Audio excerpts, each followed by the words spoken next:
Kali ini aku mau bikin konten sleep call dulu ya. Karena tadi itu ada yang minta, katanya Kak Ade bikin konten sleep call lagi dong. Ya udah, ini aku mau bikin. Kebetulan hari ini tuh aku libur, terus seharian tadi tuh aku cuman beberes rumah aja sampai jam 2. Terus dari jam 2 sampai jam 4 itu aku tidur, capek banget. Terus baru kebangun lagi jam 5. Aku langsung beberes, sholat, terus habis itu aku mau buat konten. Karena tadi tuh pas aku baca komentar, banyak banget yang minta untuk bikinin konten sleep call lagi. Aku tuh seneng banget. Jadi beberapa hari yang lalu tuh, karena aku pernah bikin konten beberapa gitu ya. Terus respon kalian ya ada pro dan kontra juga sih. Terus tapi kebanyakan yang komentarnya tuh pada bagus-bagus gitu. Jadi aku semakin semangat untuk bikin konten. Sebenarnya aku tuh masih ngantuk banget tau. Cuman kalau udah sore nggak boleh tidur. Paling nanti tidur lagi jam 8 atau jam 9 malam. Karena aku tuh udah nggak mau lagi begadang-begadang malam-malam. Karena takutnya besok pagi kita jadi jadi kurang semangat gitu loh. Apalagi besok Senin tuh, kalau Senin itu bener-bener capek banget. Oh iya, kita ngomongin apa ya? Sleep call kali ini ya, anggap aja kita lagi ngobrol berdua, lagi teleponan.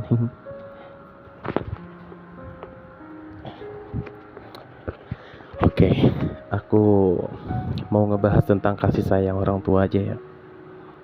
Sebenarnya dari dulu aku tuh lebih dekat sama ibu aku. Kenapa aku bilang aku lebih dekat sama ibu? Karena kalau sama ayah atau sama bapak, dulu aku nggak begitu dekat. Karena bapak itu selalu menuntut aku untuk jadi laki-laki pada umumnya. Kayak selalu ngebela abang aku daripada aku. Jadi terkadang aku ngerasa kayak, kok bapak jadi pilih kasih gini ya sama aku. Terus kalau abang aku lagi punya masalah, abang aku pengen minta duit, semuanya dikasih gitu ke abang. Cuman kalau aku bela-belain buat kerja, pulang sekolah, terus bantuin orang tua segala macemnya. Terus jadi abang aku tuh males banget dulu tuh. Kayak dia tuh udah ada pembelaan dari bapak gitu. Jadi kalau ngerjain pekerjaan rumah, ngerjain apapun itu dia males, pengennya main mulu. Tapi kalau misalkan ditegur sama ibu aku, bapak aku suka ngebelain dia gitu. Ya intinya dulu tuh aku mendapatkan perlakuan beda aja gitu dari bapakku. Bukan masalah kayak bapak kamu benci sama kamu, enggak sih, dia enggak benci juga. Kalau misalkan kalau dia lagi baik banget nih, aku minta beliin ini, minta beliin itu. Kalau dia lagi ada mah dia ngasih. Terus juga aku kan dulu termasuk siswa yang berprestasi ya. Jadi dia kalau misalkan mau ke naikkan kelas nih, terus kalau menang lomba atau apa tuh, bapak aku tuh selalu nanya kayak, kapan terima raportnya? Nanti misalkan di hari Sabtu atau hari Jumat gitu ya. Ya udah, nanti kalau misalkan pas terima raport biar bapak yang ngambil gitu. Jadi pokoknya setiap penerimaan raport dia tuh selalu duluan gitu. Jadi dia yang nawarin diri untuk ngambil raport gitu, karena dia tahu kalau misalkan aku bakalan juara gitu. Jadi dari SD sampai SMA alhamdulillah sih aku selalu masuk 3 besar gitu. Jadi bapak aku tuh seneng banget kalau misalkan terima raport selalu datang gitu. Dan minusnya adalah ibu aku tuh paling gak bisa atau paling gak mau dibawa ke sekolah atau untuk ngambil raport, ngobrol sama guru tuh dia nggak mau, karena dia nggak bisa ngobrol yang panjang kali lebar gitu. Nggak, ibu aku tuh orangnya insecure gitu. Jadi biarinlah, kalau untuk masalah ngobrol dengan orang lain itu biasanya ibu aku selalu nyerahin ke bapak gitu. Ya udah, dan berakhirnya itu ketika aku duduk di bangku kelas 3 SMA. Jadi bapak aku tuh meninggalnya pas aku di SMA.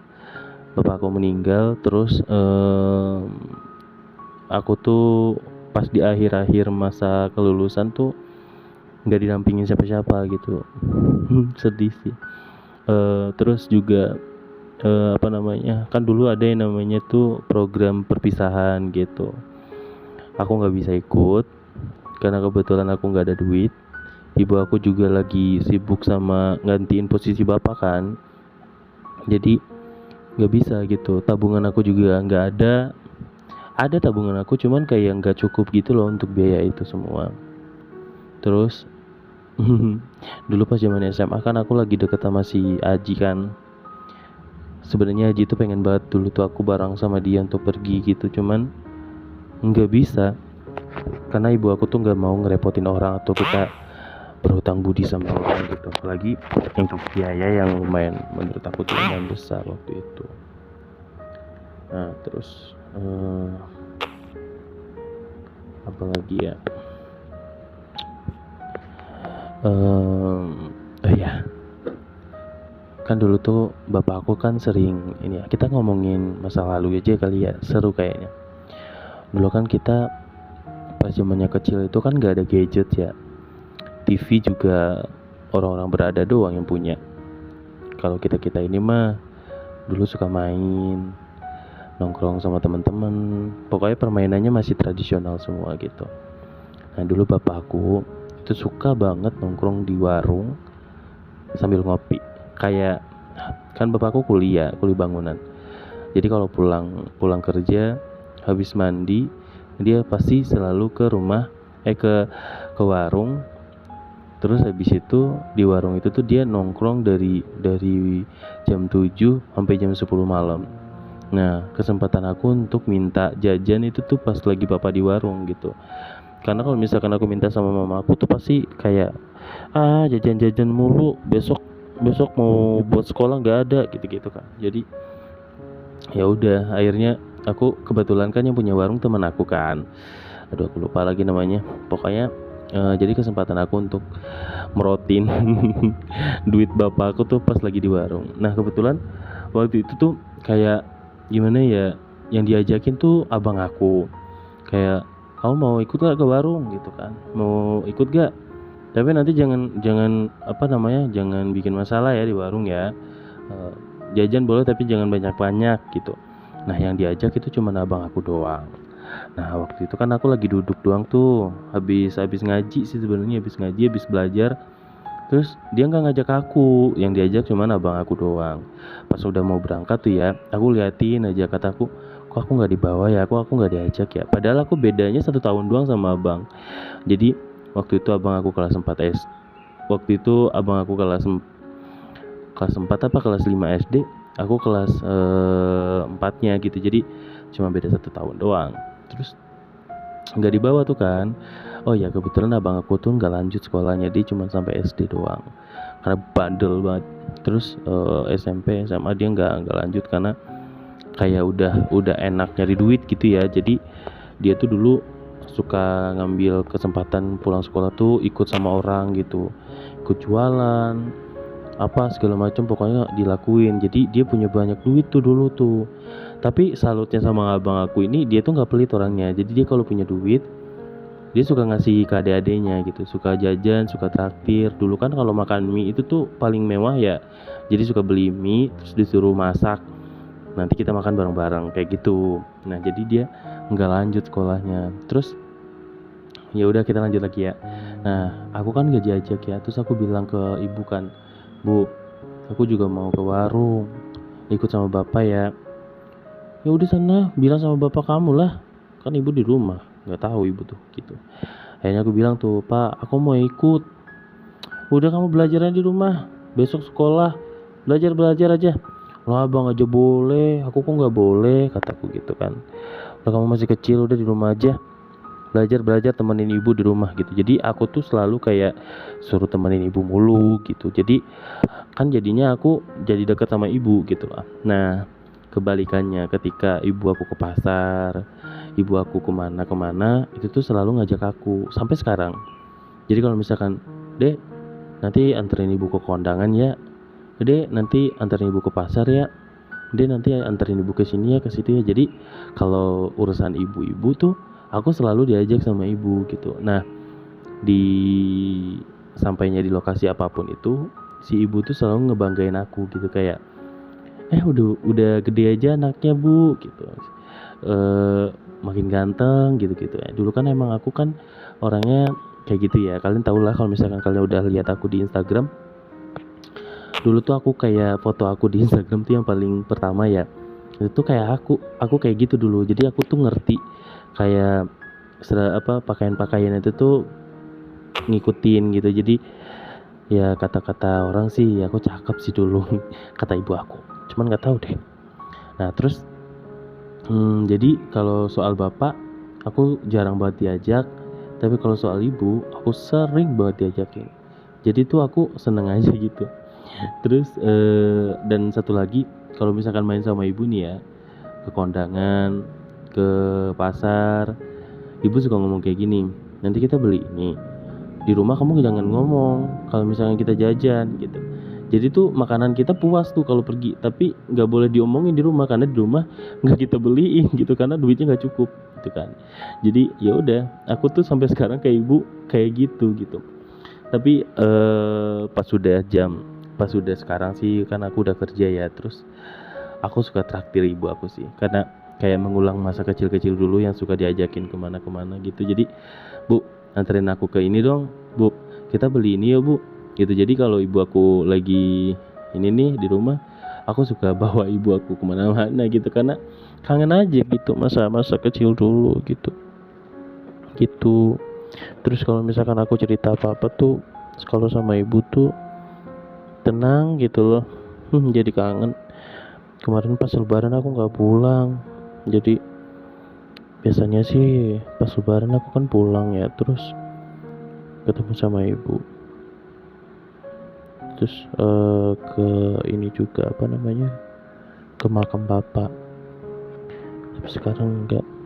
Doain ya besok tahun depan aku bisa pulang, terus aku bisa ziarah ke makam bapak, terus aku bisa ajak ibu aku jalan-jalan lagi. Sebenarnya aku tuh udah bosan banget tahu di sini, tinggal sendirian, nggak punya temen.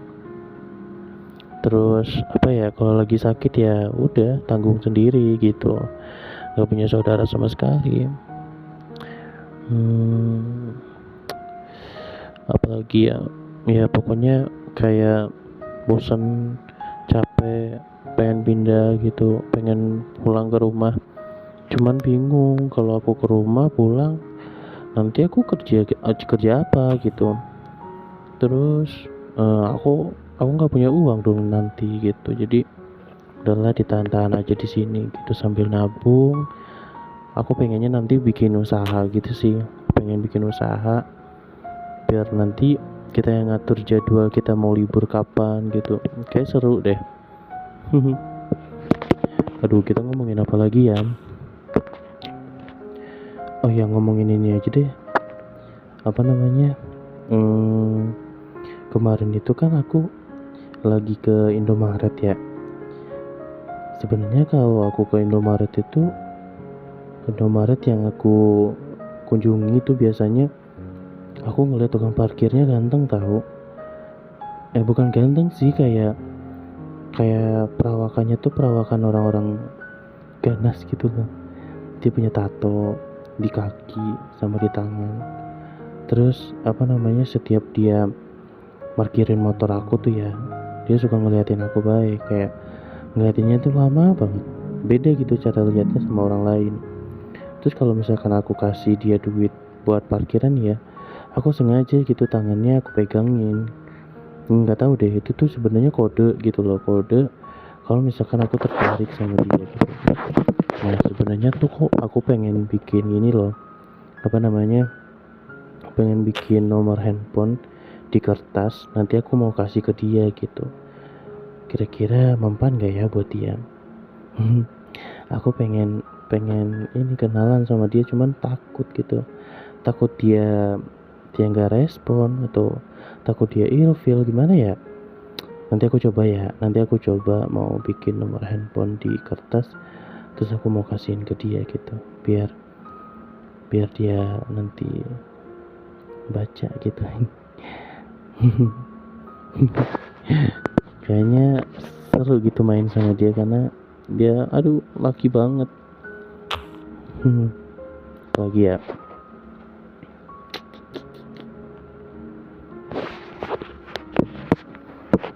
kalian lagi ngapain sih kalau jam segini? Lagi tiduran ya? Lagi tiduran terus lagi main HP, apa lagi ngerjain tugas? Hari ini ngapain aja? Capek nggak hari ini? Capek apa sih ya? Kalau setiap orang pasti punya kegiatan yang full. Dan buat teman-teman aku yang ada di YouTube ini, yang udah kerja, disyukuri aja pekerjaannya. Yang belum dapat pekerjaan, semoga tahun ini tahun keberuntungan buat kalian. Terus yang belum follow aku di Instagram, segera follow. Kemarin udah banyak sih yang komen, terus habis itu banyak juga yang DM. Ya beberapa udah aku balesin, cuman ada juga beberapa yang belum aku balas karena nggak sempat gitu loh untuk ngebalesin banyak orang yang DM di Instagram aku gitu. Pokoknya yang nanya-nanya kayak KD ini bener, KD ini bener nih, KD gitu. Pokoknya mereka tuh mastiin ini bener nggak ini akunnya Ade, bener. Pokoknya yang kalian DM, yang Instagramnya kalian DM sekarang, terus itu adalah aku. Pokoknya DM aja, nanti aku bakalan baca. Apa lagi ya? Oh iya, aku mau cerita. Baru aja aku ingat. Jadi kemarin itu kan ada yang nanya, KD, dulu bukannya KD punya mantan guru olahraga nggak sih, kata dia gitu kan. Terus aku langsung kepikiran, lah iya ya, kok kalian bisa tahu sih, atau kalian bisa ingat sih? Aku aja lupa. Maksudnya kayak itu tuh masih zaman SMP tahu, waktu aku masih hubungan sama sama siapa ya, aku lupa pacarannya. Oh iya, waktu aku deket sama Doni. Cuman Doni kan bukan pacar aku. Iya dulu tuh kan aku jadi pengen cerita lagi. Pokoknya dulu tuh kan aku pas zaman SMP lagi puber-pubernya ya. Terus aku tuh seneng banget ngeliatin satu guru olahraga aku, namanya Pak Yuda. Nah Pak Yuda itu tuh kan orangnya baik ya, terus juga guru olahraga, badannya bagus ya. Terus dia baru kayak umuran 30-an gitu lah, 30 atau 35-an gitu lah ya. Terus dari zamannya aku kelas 1 sampai kelas 3 tuh Pak Yuda tuh adalah guru olahraga kita. Terus apalagi ya, jadi dia itu pernah ngomong kayak gini sama aku, kayak dia kalau jalan jalannya yang tegap gitu, jangan meletoy kayak perempuan gitu. Terus postur tubuhnya tolong ditegapin gitu. Pokoknya dia tuh selalu komplain masalah jalan gitu, karena memang dulu tuh aku kalau jalan tuh suka kayak meleyot gitu. Emang caper aja sih, karena dulu pernah ya ditabuk sama si Doni gara-gara aku tuh kayak jalan kayak ting tung kayak berasa aku pakai sepatu tinggi gitu, sepatu hak gitu. Jadi si Doni suka nabok pantat aku, ngomong kayak gini, kamu tuh ya lu tuh ya kalau jalan tuh yang bener, gimana orang-orang gak mau ngomong lu kayak gitu, orang jalannya kayak gitu kan. Dimarahin terus aku sama Doni, tapi ya nggak apa-apa, aku emang caper gitu. Terus aku sempat berhubungan gitu loh sama Pak Yuda, tapi Doni sebenarnya nggak tahu. Aku kan gimana ya, dia kan emang teman dekat aku sih, cuman kalau masalah yang kayak begini, yang sensitif kayak gini, aku nggak ngomong sama dia, takut aja ntar aku diomelin habis-habisan ya kan. Nah terus jadi Pak Yuda tuh dulu sempet di kelas aku tuh untuk beberapa hari ya, gantiin wali kelas aku. Terus dari situlah tuh aku mulai tertarik dan kayak suka gitu loh sama Pak Yuda. Sampai pada akhirnya Pak Yuda itu tuh mungkin dia ngeh kali ya kalau misalkan aku tuh suka merhatiin dia. Terus dia ngomong kayak gini, "Ade, dari kemarin Bapak perhatiin kamu merhatiin saya tuh beda, kenapa?" kata gitu. Enggak apa-apa. sini pas saya bantuin. Jadi aku tuh suka caper ke dia tuh, aku bantuin dia bawa perlengkapan olahraganya, terus aku bantuin dia bawa tas, aku bantuin dia apa segala macam, pokoknya aku caper ke dia gitu lah. Terus sampai pada akhirnya dia pernah bilang kayak, "Dek, Ade mau nggak dimintain tolong sama bapak? Bapak kan pengen mie goreng nih, tapi yang di kantin luar, bukannya yang kantin dalam. Nah kalau yang di kantin luar itu tuh mie gorengnya ada telurnya, kalau di kantin dalam kan nggak ada telurnya.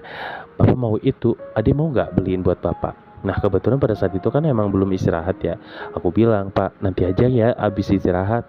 Kalau misalkan sekarang takutnya bapak security nggak ngizin kalau keluar gitu." Terus kata dia, "Ya udah nggak apa-apa nih, bapak kasih uangnya dulu ya. Nanti kamu beliin, terus nanti kamu anterin ke ruangan bapak ya." Ya udah, akhirnya aku pegang duitnya dia tuh. Waktu itu dia ngasih uang 10.000. Harga mie nya cuma 3.000. Dulu tuh murah tahu, 3.000. Terus kata dia, "Kalau kamu mau, kamu boleh ambil ambil satu, jadi beli dua gitu." Terus kataku, "Gak usah pak, aku udah sarapan, orang tadi aku udah makan gitu kan." Terus kata dia, "Udah nggak apa-apa, kamu buat jajan aja, mau beli apa?" Nah kebetulan aku tuh seneng banget sama siomay. Ada siomay itu di depan sekolahan, di luar gerbang. Jadi kantin di dalam ada, di luar juga ada gitu kan. Nah terus akhirnya pada saat itu pas istirahat aku beliin kan. Terus Doni kan nyamperin kan, kata Doni, "Buat siapa dek?" "Buat Pak Yuda." "Lu nggak beli?" "Enggak." "Beli apa dong?" "Mau beli somai." Yaudah deh, gue ikut. Akhirnya gue sama si Doni tuh, "Ini Don, tolong pegangin dulu, gue mau pesen." Jadi somai itu tuh ngantri banget sampai si abang-abangnya itu tuh kan dia pakai sepeda ya. Cuman rame banget, emang enak somainya. Satunya itu tuh gope, satu somainya gope. Jadi kalau kita beli 2 1.000, beli 3 1.500 gitu. Jadi aku belinya 5.000. Dikasih uang sama Pak Yuda tadi. Kak, terus udah tuh kan, akhirnya aku balik tuh kan ke ruangan Pak Yuda. Terus aku kasihin mie gorengnya tadi pesan sama si papa. Terus kata si bapak, "Udah uangnya kembaliannya buat kamu aja gitu." Lumayan tahu uang 7.000. Nah terus kata Doni, "Ayo buruan." Dia nungguin aku. Doni itu tuh bener-bener kayak nggak bisa kehilangan aku deh kayaknya. Pokoknya dia tuh best banget dah. Terus, "Ayo buruan, habis ini kita kemana?" Kita duduk di situ aja depan perpus gitu. Nah jadi aku sama dia duduk di depan perpus. Nah seperti biasa aku tuh termasuk anak yang kayak hobi baca ya. Dulu tuh aku selalu bawa buku kemana-mana. Jadi di perpus sambil ngobrol-ngobrol gitu sama Doni, aku sambil baca. Dulu tuh aku seneng banget pelajaran fisika. Jadi aku tuh ngelafalin rumus mulu zaman aku tuh dulu. Jadi si Doni tuh sampai kadang bosan, kayak kita lagi ngobrol loh, lu mah nggak di kelas, nggak di luar, bawa buku mulu gitu kan. Udah apa-apa, diam aja lu, lagi ngapalin ini, soalnya nanti kan Bu Neneng masuk, kata gue. Dulu namanya guru fisikanya itu namanya Bu Neneng. Jadi panggilannya Bu Neng. Terus kata dia, "Iya ya, emang lu jam keberapa fisika?" Jam terakhir sih. Gue mah habis istirahat langsung fisika tahu. "Oh iya, iya, ya udahlah, nggak apa-apa," kata dia gitu kan. Terus udah dari situ tuh aku sama si Doni ngobrol-ngobrolin apa gitu ya yang nggak penting sih sebenarnya. Terus suka ketawa-ketawa nggak jelas. Terus tiba-tiba Doni disamperin sama temen-temennya kayak, "Don, nanti kita jadi main bola." Terus kata dia, boleh. Ntar pulang sekolah ya?" "Iya, pulang sekolah." Jadi pulang sekolahnya itu jam 1:30. Terus ke lapangan setengah jam. Dari jam 2 sampai jam 4 katanya. Terus kata gue gini, "Don, lu mau main bola jadi nanti jangan lupa sholat dulu," gitu kan. Iyalah jam 2 emang sholat apaan?" kata dia gitu. "Sholat asar maksudnya." "Iya, sholat asarnya ntar aja di rumah," gitu kata dia. "Lu ikut gak?" "Enggak ah, gue gak ikut." "Ikutlah sama gua." "Ya ikut ya." Jadi ya udah akhirnya aku sama dia tuh bareng-bareng. Terus kalian tahu nggak sih, sebelum nyampe di lapangan itu aku jatuh sama dia tuh sampai kayak ngegusruk di jalan. Si Dodi pasti inget nih. Jadi tuh pas jatuh itu tuh aku kelempar ke depan, terus baju aku tuh bagian siku sama celana bagian lututnya itu tuh sobek. Karena ke ini kali ya, sama jalan aspal gitu, jadi benturannya lumayan kuat. Jadi Sobek. Nah terus si Doninya nggak kenapa-kenapa, parah banget emang. Terus dia minta maaf kan, maaf ya Don, maaf ya adek, maaf ya dek, terus sakit ya, nggak apa-apa kan. Terus dia panik banget kan. Kita minggirin motor. Dan lebih parahnya itu adalah jalanan waktu itu sepi banget. Kita jatuh sendiri, nggak ngalangin apa-apa. Jalan sepi, nggak ada orang sama sekali. Terus dia bantuin aku untuk berdiri. Itu tuh bener-bener sakit banget tau, berdarah tuh kan. Dia beliin betadine, terus dia beliin Hansaplast bawa segala macam. Dia ngobatin aku dulu, baru dia ke lapangan. Terus nyampe di lapangan aku duduk aja tuh kan di motor. Aku duduk di motor sambil ngeliatin dia main bola. Kalian tahu nggak sih, yang paling sweetnya adalah ketika dia main bola sama teman-temannya, dia tuh selalu mastiin aku tetap di motor. Jadi tuh aku nggak boleh kemana-mana sama dia, kayak udah lu sini aja, nggak usah kemana-mana, nggak usah jalan, nggak usah kemana gitu. Jadi sweet banget kan si Doni. Nah terus habis itu tuh pas istirahat pertama dia beliin es, dia ngasih ke aku satu, buat dia satu. Terus ada satu teman lagi yang kayak dia nggak punya uang jajan kali ya atau gimana, terus beliin juga deh sama Doni. Doni itu kan baik banget orangnya. Terus akhirnya aku dikasih es kan minum. Terus dia ngeliatin aku mulu. Terus aku kan salting dong, orang diliatin mulu sama dia kan. Terus apa namanya, dia main lagi sampai jam 3:30. Udah azan tuh, aku bilang, Don buruan, udah selesai, kita mau sholat dulu gitu kan. Sholat di rumah aja, orang gue keringetan, gue harus mandi dulu baru sholat gitu kan. Ya udah terserah lu deh, tapi gue mau sholat dulu, gimana dong? Terus gimana, gue masih main nih sebentar lagi. Lu mah nggak ada musola lagi di sini. Ada sih di depan, cuman nggak usah, lu jalan ke depan sakit lagi kaki lu gitu kan. Jadi gue diomelin, kata dia nanti aja pas pulang di rumahnya dia gitu. Kita kembali lagi ke cerita Pak Yuda deh. Ngapain kita cerita tentang Doni sih? Ini harusnya cerita Doni itu nanti aja aku ceritain, ya kan? Nah terus ya pokoknya cerita Pak Yuda itu tuh berbarengan dengan Doni sebenarnya gitu. Jadi ya gitu deh, pokoknya Pak Yuda itu tuh orangnya humble ya, terus tegas juga. Terus aku pernah ya diomelin sama Pak Yuda. Jadi kita apa namanya, dulu materinya ada yang namanya materi basket ya. Aku tuh nggak bisa ya, pokoknya olahraga yang aku suka tuh cuma renang doang. Selebihnya itu tuh aku nggak bisa. Kayak badminton aku selalu kalah, terus bola apalagi, basket, volley itu kok nggak bisa. Orang tenaga cewek dulu tuh. Terus akhirnya Pak siapa namanya, Pak Yuda itu tuh selalu menterbelakangnya aku gitu, kayak kamu liatin noh teman-temanmu, nanti kamu praktekin sama kayak mereka, ayo buruan diliatin gitu-gitulah. Makanya aku tuh bener-bener pusing banget kalau pelajaran berolahraga sama dia tuh. Dia tuh tegas banget, terus orangnya laki banget gitu. Jadi kayak salah baik gitu loh, apa yang aku lakukan disalahin mulu sama dia karena aku kecewe-cewean katanya. Terus adalah suatu ketika aku dipakai. Jadi waktu itu ada kegiatan kemah gitu ya. Jadi kegiatan kemah itu tuh untuk kelas 7 dan kelas 8. Nah, untuk kelas 7 dan kelas 8 kemah, dan para OSIS itu diwajibkan untuk ikut gitu, termasuk aku kan termasuk anggota OSIS ya, walaupun aku bukan petugas inti, tapi aku peserta gitu. Jadi ya udah, aku ikut memeriahkan acara itu. Nah ini tuh pas malam-malam nih ya. Aduh, bentar dulu. Nah jadi pas aku malam-malam itu tuh si Doni nggak ikut. Jadi dia izin sama aku, bilang kayak, sorry adek, gue nggak bisa ikut kayaknya camping malam ini. Soalnya kan yang wajib ikut OSIS doang, sedangkan gue kan nggak OSIS, kata dia. Udah akhirnya pokoknya pulang sekolah siap-siap, sorenya langsung ke sekolahan. Terus di situ tuh udah ada Pak Yuda tuh di kantor. Nah terus Pak Yuda tuh ngumpulin kita sama anak-anak OSIS lain, bilang kayak itu perkemahan udah siap, tenda udah diinin semuanya, tinggal nanti diarahin aja anak-anak mau di mana gitu, di tenda berapa kamu yang bikin nama-namanya gitu ya. Udah tuh kan diurus semuanya. Nah kejadian ini malam-malam nih, aku lagi mau mandi. Sebenarnya nggak malam-malam juga sih, sebelum maghrib aku mau mandi kan.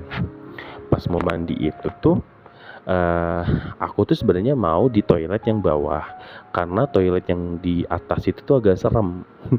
Tahu sendiri lah kalau bangunan sekolah, kalau udah malam itu tuh bener-bener kayak sepi, gak ada orang, dan yang rame itu cuman di bawah doang. Aku bener-bener kayak, aduh, aku berani gak ya untuk sendirian ke toilet atas, tapi di bawah itu masih rame gitu kan. Akhirnya gue beraniin diri tuh, gue minta senter sama si Pak Yuda, bilang kayak, Pak, punya senter gak? Soalnya di toilet di atas kayaknya lampunya gak nyala deh. Kamu mau ngapain ke atas? Toilet kan di bawah ada. Terus kataku, saya mau mandi Pak, gerah banget ini. Habis kegiatan tadi kan banyak tuh ya kegiatan. Terus kata Pak Yuda, udah gak apa-apa, kamu mandi di toilet guru aja. Kataku, gak mau Pak, gak mau. Masa aku mandi di toilet guru nanti ditegur gitu kan. Terus kata si bapaknya, udah gak apa-apa, saya yang kasih izin, katanya gitu. Terus kataku, emang gak apa-apa Pak?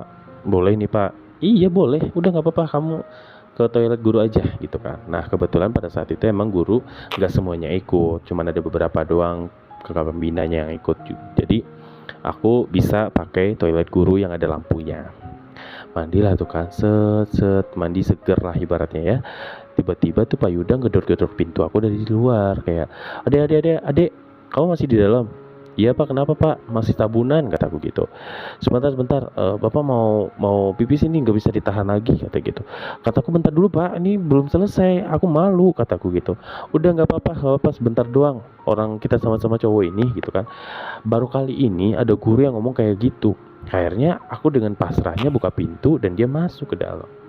Nah dari situ kan aku malu dong, aku bener-bener kayak nggak ada busana sama sekali di badan aku. Akhirnya aku menghadap ke belakang, jadi membelakangi dia dengan bokong aku yang ngadapin ke dia. Terus aku nggak tahu ya dia pipis ya.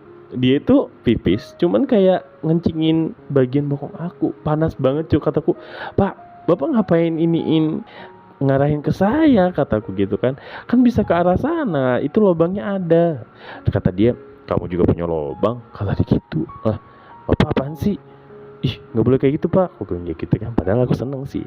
Iyalah, itu ada lubangnya kan, kata gitu. Coba sini. Terus dia nyobain pakai tangannya dia dong, tuh ini lubangnya nih, bisa juga nih kesini nih, gitu kata dia. Pak, Bapak ngapain sih Pak? Gak boleh kayak gitu tau Pak, gitu kan. Udah diem. Udah Bapak mau pipis dulu gitu kan. Dia pipis lagi tapi ngarahinnya ke lubang aku.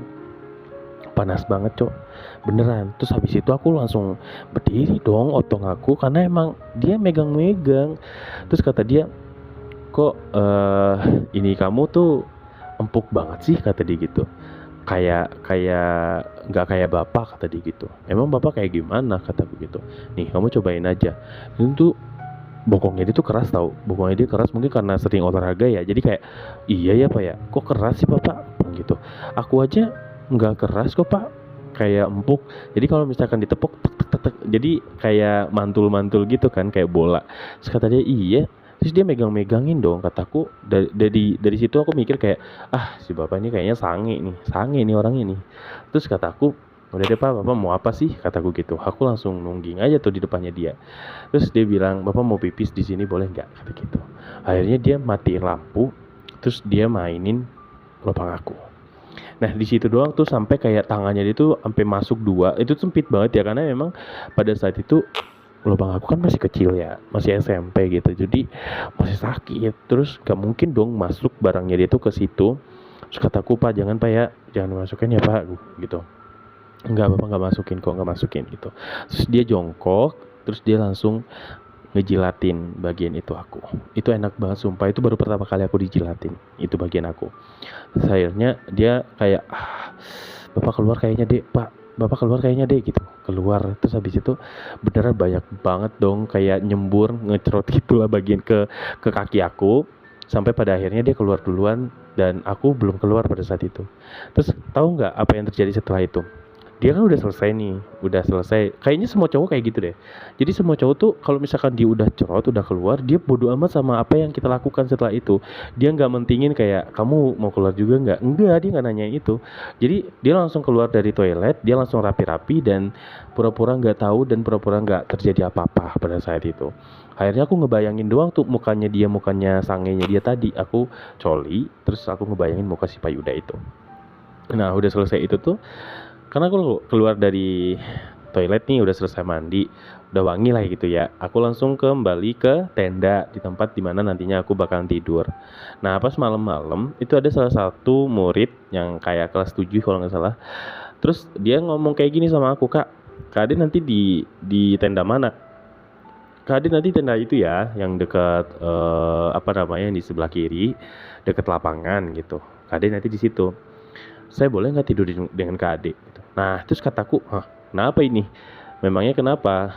Kamu nggak ada tempat tidur? Bukannya udah dibagi semuanya tempatnya gitu? Ada sih Kak, cuman aku nggak mau satu tenda sama mereka, sempit. Aku nggak bisa tidur, nggak ada tempat gitu kan.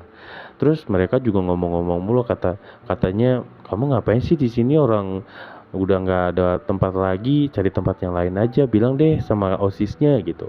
Makanya saya kesini Kak, boleh nggak Kak saya tidur di sini? Nah kebetulan pada saat itu aku sama teman-teman OSIS masih ada space sih buat satu orang lagi. Nah si kelas 7 ini tuh pengen sama aku. Dia cowoknya ganteng juga sih, kayak oh my god gitu. Tapi aku nggak begitu suka sama Berondong dulu tuh. Cuman dia mungkin karena emang butuh tempat tidur aja sih ya. Jadi ya udahlah aku kasih dia tempat tidur. Terus tengah-tengah malam itu kan api unggun, acara api unggun. Selesai renungan malam itu mereka kan udah pada tidur tuh, udah pada masuk ke tenda masing-masing. Di situ aku ngeliatin ada dua guru yang masih di depan api unggun, kayak masih ngeliatin api unggun gitu. Terus aku ngeliatin dari tenda, kata tuh apa namanya, itu mereka ngapain sih berdua di situ gitu. Terus aku liatin aja, ternyata itu tuh Pak Yuda sama temennya, sama gurunya satu lagi. Terus dia kalau misalkan aku belum tidur, jadi tenda aku tuh masih kebuka gitu loh. Terus dia ngeliatin ke arah tenda, terus dia bilang, itu tenda siapa tuh yang belum ditutup, tutup tendanya, gak ada yang keluar lagi gitu kan, kata si Bapak Yuda ini. Akhirnya aku tutup tendanya, terus aku mau tidur. Nah aku tidurnya tuh deket banget sama si kelas 7 ini, si cowok ini. Jadi tuh gimana ya, aku tidur tapi kayak ngerasa kayak gak nyaman gitu loh, tidur sempit-sempitan gitu. Terus tengah-tengah malam, itu jam berapa ya, jam 2 atau jam setengah 3an, badan aku kerasa ada kayak berat gitu loh bagian atas dada aku. Ternyata tangan si adik kelas ini tuh ada di badan aku. Terus kataku, aduh kenapa dia melukin aku sih. Akhirnya aku berusaha untuk mindahin tangannya dia gitu kan. Tapi nggak lama kemudian tangannya berada lagi di dada aku gitu kan. Terus akhirnya ya udahlah, terserah lah mau ditaruh di mana tangannya dia gitu kan. Panas banget. Jujur waktu itu panas. Karena di tenda. Kalau di luar itu dingin. Akhirnya aku buka baju. Jadi tuh tangannya dia tuh nempel di dadaku, yang bener-bener kayak nggak ketutup sama baju gitu. Jadi aku ngerasa kayak dia lagi mainin puting aku. Tapi aku nggak tahu sih ya, dia sadar nggak sih kalau misalkan aku tuh masih bangun gitu. Dia mainin puting aku, bener-bener kayak dimainin gitu loh, tek kayak di pelintir-pelintir, terus digesek-gesek, pokoknya dimainin lah dua puting aku ini sama si cowok ini gitu. Kataku, ini anak kayaknya lagi sange juga nih. Terus gak lama kemudian tuh dia ngegesek-gesekin barangnya dia ke paha aku, karena kan waktu itu posisi aku tuh telentang. Terus dia ngegesek-gesekin, aku ngerasa banget itu, karena kan body aku agak sedikit semok ya dulu ya. Jadi aku ngerasa kayak barangnya itu berdiri tapi digesek-gesekin ke paha aku sambil mainin puting aku. Itu enak banget sih. Tapi aku nggak sange waktu itu. Karena kenapa? Karena aku udah keluar. Aku udah cerot tadi sore gitu. Jadi nggak begitu sange gitu. Tapi dia tuh mungkin kayak pengen ngeluarin gitu loh. Jadi ya udah aku biarin aja. Sampai pada akhirnya aku ngerasa kayak anget-anget gitu di bagian celana aku. Kayaknya dia ngecerot deh. Terus pagi-pagi itu dia pura-pura kayak, Kade aku pindah lagi ya ke tenda yang tadi gitu. Jadi dia tuh subuh-subuh kan bangun tuh, kita subuh-subuh bangun pada mandi, pada cuci muka segala macam. Terus dia langsung pindah ke tendanya dia, dan aku merhatiin celananya dia tuh kayak basah.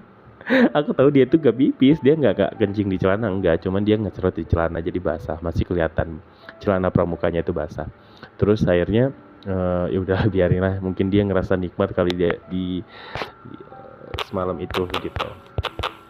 Itu aja sih ya. Ya udah deh, sleep call-nya gitu aja ya. Nanti kita akan ulangi kembali, kita akan bahas cerita sleep call yang random. Pokoknya selama aku hidup itu pasti banyak sekali cerita-cerita, dan aku yakin kalian juga pasti punya cerita yang menarik gitu yang bisa kalian ceritain di sini. Kalian silakan tulis di kolom komentar cerita-cerita kalian. Nanti aku bacain. Pasti seru deh kayaknya pengalaman kalian, yang pasti lebih menarik dari aku.